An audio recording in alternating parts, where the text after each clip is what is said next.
14,814 మంది, దాదాపు 14,800 మంది ప్రభుత్వ టీచర్లు టెట్ పాస్ కాలేదట. సో ఇక్కడ చూడండి, 300కు 30 మార్కులను సాధించే ఉపాధ్యాయులు దాదాపు 500 మంది. టెట్ ఫలితాలు విడుదల. ఇన్ సర్వీస్ టీచర్ల ఉత్తీర్ణత 37%, ఇతరుల్లో 45% ఉత్తీర్ణత.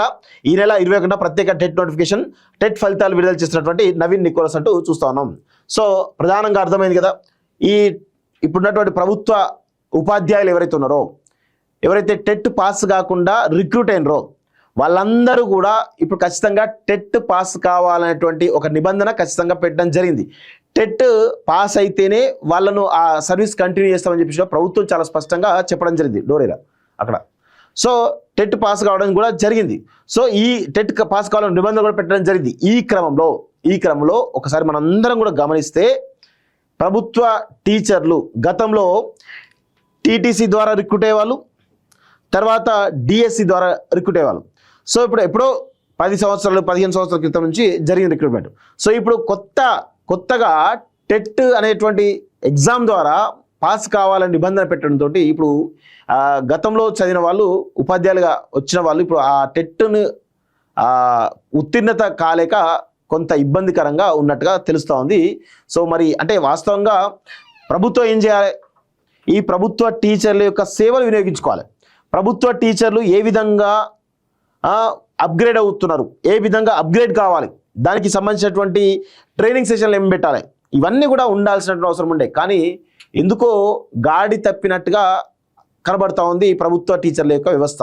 ఎప్పటికప్పుడు అప్గ్రేడ్ కావాల్సినటువంటి ప్రభుత్వ టీచర్లు ఈరోజు ప్రభుత్వం సరైనటువంటి ట్రైనింగ్ సెషన్లు పెట్టక, సరైనటువంటి టార్గెట్స్ ఇవ్వక ఈరోజు ప్రభుత్వ టీచర్లు కనీసం టెట్లో కనీసం పాస్ మార్కులు రాలే పరిస్థితి కనబడుతుంది. దాదాపు 300 మార్కులు ఉంటే 30 మార్కులు రాని వల్ల 500 టీచర్లు అంటే ఏ విధమైనటువంటి పరిస్థితుందో మనం గమనించాలి. సో ఇక్కడ ప్రభుత్వ టీచర్లను ఏమనడానికి లేదు, ప్రభుత్వమే వాళ్ళను ముందు ఇప్పుడు సమ్మర్ ఉంది, సమ్మర్లో 2.5 నెలలు హాలిడేస్ ఉంటాయి. వాళ్ళకు హాలిడేస్ ఎందుకు ఇవ్వాలి? 100% వాళ్లకు ఖచ్చితంగా ఒక సర్వీస్, ఒక ట్రైనింగ్ ఇవ్వాలి. అది ఇంగ్లీషా, టెక్నాలజీ మీద, ఆర్టిఫిషియల్ ఇంటెలిజెన్స్ మీద, లేకపోతే ఇంకేదన్నా మీద వాళ్ళకు ఒక సరైనటువంటి ట్రైనింగ్ ఇచ్చి ఉంటే కనుక ప్రభుత్వ టీచర్లు కొంత గాడిలో ఉండేవాళ్ళేమో. అది ప్రభుత్వం ఆ దిశగా సరైనటువంటి నిర్ణయాలు తీసుకోకపోవడం వల్ల ఇది జరిగింది. ఇప్పుడు ఒక ఎగ్జాంపుల్ చెప్తున్నాను. కార్పొరేట్ స్కూల్స్ ఉంటాయి. కార్పొరేట్ స్కూల్స్ టీచింగ్ చెప్పేటువంటి టీచర్లు ఉంటారు కదా, వాళ్ళకంటే వెల్ ట్రైన్డ్, వెల్ ఎడ్యుకేటెడ్ ఎవరైతే ఉంటారో టీచర్, ప్రభుత్వ టీచర్ అయితే అందరూ కూడా ఉన్నారు. ఇప్పుడు స్కూల్లో, గవర్నమెంట్ స్కూళ్ళల్లో పాఠాలు చెప్పేటువంటి టీచర్లు అందరూ కూడా వెల్ ఎడ్యుకేటెడ్. అందరికీ పీజీలు ఉంటాయి, పిహెచ్డీలు ఉంటాయి, మినిమం వాళ్ళకు పీజీలు అయితే ఖచ్చితంగా ఉంటాయి. వాళ్ళు ఒక కఠినమైనటువంటి డిఎస్సి ద్వారా రాసి ఎంపికైన వాళ్ళు ఉంటారు. మరి వాళ్లకు ఎప్పటికప్పుడు టెక్నాలజీని అప్గ్రేడ్ చేస్తూ ఉంటే వాళ్ళు రాట తేలుతారు. ఈరోజు అది చేయకపోవడం వల్ల ఇబ్బంది జరుగుతుంది. ఇప్పుడు కార్పొరేట్ స్కూల్స్ ఉన్నాయి. కార్పొరేట్ స్కూల్స్లో టీచర్లు వీళ్ళకంటే వెల్ ఎడ్యుకేటెడ్ అయితే కాదు, వీళ్ళకున్నంత క్వాలిఫికేషన్ వాళ్ళకు ఉండవు. అయినా మరి కార్పొరేట్ స్కూల్స్ ఎందుకు, ప్రజలందరూ కూడా కార్పొరేట్ స్కూల్స్ వైపు ఎందుకు చూస్తూ ఉన్నారు?